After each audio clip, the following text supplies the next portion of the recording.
O assunto agora no Agricultura BR é o arroz. E poucas coisas foram tão polêmicas. Claro que ainda tem muito 2024 pela frente. Mas quanto à produção e à oferta de arroz no Brasil. Tudo isso por conta das enchentes que aconteceram no estado do Rio Grande do Sul, uma fatalidade, um cenário realmente desastroso para o estado, mas que motivou o governo federal a tentar importar arroz de outros países. E uma ação que o Brasil não faz desde a década de 90. O Brasil, enquanto governo, não importa desde a década de 90. Importação, empresas privadas fazem o tempo todo, todos os anos. Aqui no Brasil importa, exporta arroz. Mas via oficial, desde a década de 90 que não tem. Não tem expertise, não tem know-how e causou ali uma inflação, não só no Brasil, mas no Mercosul e até na Indonésia, até onde nós temos conhecimento.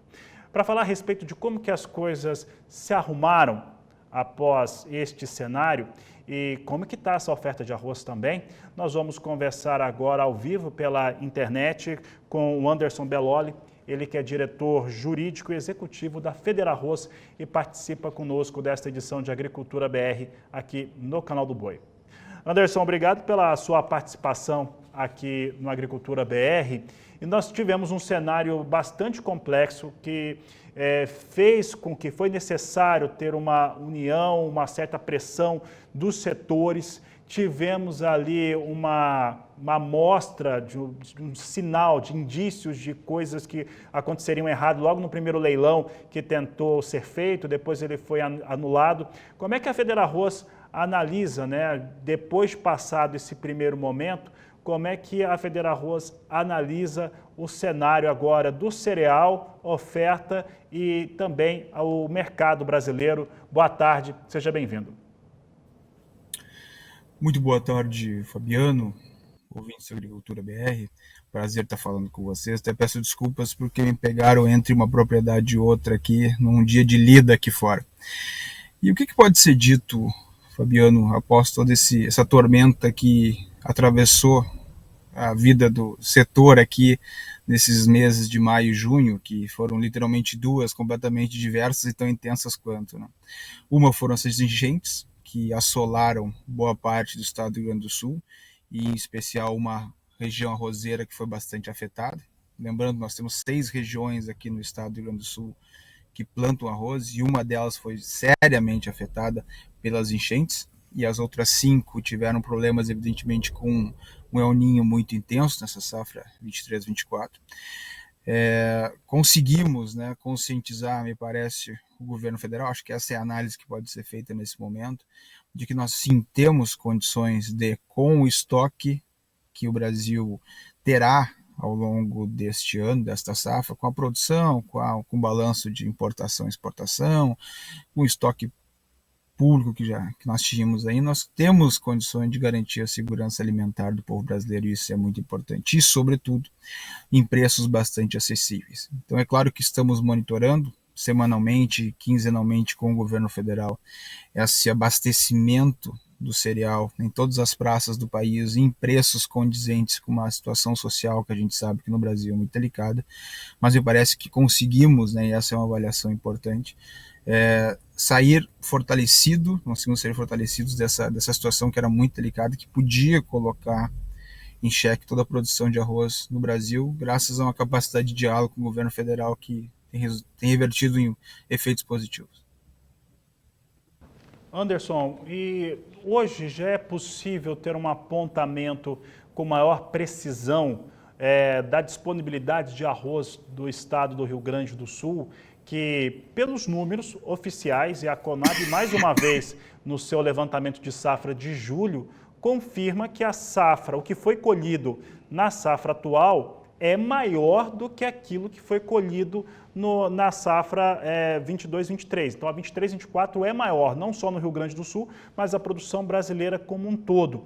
Isso, para quem está aí no estado, para a Federarroz, se confirma? Esses são os dados que a gente tem em relação à produção de arroz?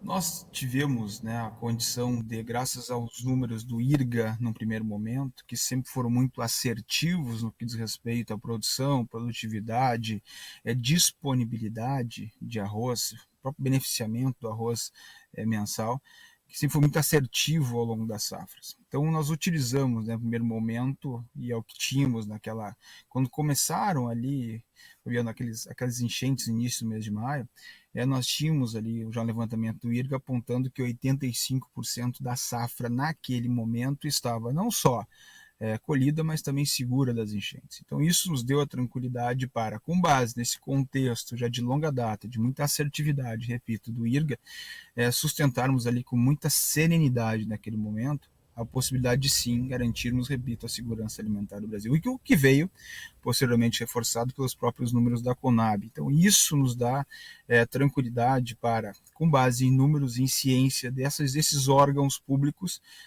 atestarmos aqui, afirmarmos que, né, não teremos certamente, com base em todo esse contexto de mercado, qualquer tipo de situação de desabastecimento. E isso me parece muito importante e que, mais uma vez, te agradeço a oportunidade aqui de estar falando, né, publicamente sobre esse assunto que foi tão tormentoso e para que deixemos, né, toda a população brasileira muito tranquila com relação a isso. Anderson, e aí falando a respeito dos números, das linhas de crédito, porque o produtor gaúcho ele ficou com um perfil diferente, falando da safra 24, 25. Isso de maneira geral, quem produz trigo, quem produz soja, quem produz milho, cevada e arroz também. Como que essas linhas que foram apresentadas no plano agrícola atingem os produtores de arroz ou a cadeia produtiva de arroz no Rio Grande do Sul? E principalmente, elas são suficientes, tanto no que diz respeito a volume, equalização e juros? De maneira muito sucinta, Fabiano, o que eu posso dizer é que os números dos planos safras, de maneira geral, ao longo desses anos, não atendem às necessidades do setor arrozeiro do Estado do Rio Grande do Sul por várias razões. Uma, boa parte desses valores bilionários que são anunciados, independentemente de governo, eles são a juros livres, o que encarece por demais, evidentemente, a atividade. Muitos produtores, como a lavoura de arroz é uma lavoura caríssima, que chega a 10, 12, 14 mil reais por custo de produção por hectare, uma parte significativa do setor arrozeiro, pelas crises que enfrentou inclusive nos últimos 20 anos, ele não tem acesso a crédito oficial, ou não tem acesso ao crédito suficiente porque não tem garantias na quantia necessária para se dar no volume que precisa de recursos financeiros. Então isso, em regra, os planos que são apresentados, eles não chegam no setor arrozeiro com a qualidade que precisariam. Ou seja, o produtor muitas vezes, além de buscar um financiamento bancário, precisa achar alternativas com indústrias, com cooperativas, com fornecedores diversos de maneira direta para que possa seguir na atividade. E, evidentemente, como não poderia deixar de ser, isso reverte no encarecimento, justamente em decorrência dessa ligação direta entre produtor e o fornecedor do custo de produção, o que é muito ruim, evidentemente, para todo o Brasil. Então, infelizmente, mais uma vez, nossa visão sobre o plano safra é muito aquém daquilo que o setor precisaria, né? E esse setor que é tão importante porque mais de 70% do arroz produzido no Brasil sai aqui do Rio Grande do Sul. Tá certo, Anderson. E para encerrarmos aqui a nossa entrevista, como é que está o sentimento desse produtor gaúcho de arroz, o risicultor do estado do Rio Grande do Sul? A gente pode dividir esse risicultor, e isso, a tua pergunta é muito importante, em situações muito diversas. Nós temos um produtor de arroz de uma determinada região, que é a Uruguaiana, São Borja, está aqui, que ele é um produtor de arroz nato, que lida com pecuária e arroz, que teve nas últimas 3 safras muitas dificuldades com relação à questão climática, um ano por seca, outro por excesso de chuva, mas que está numa situação equacionada.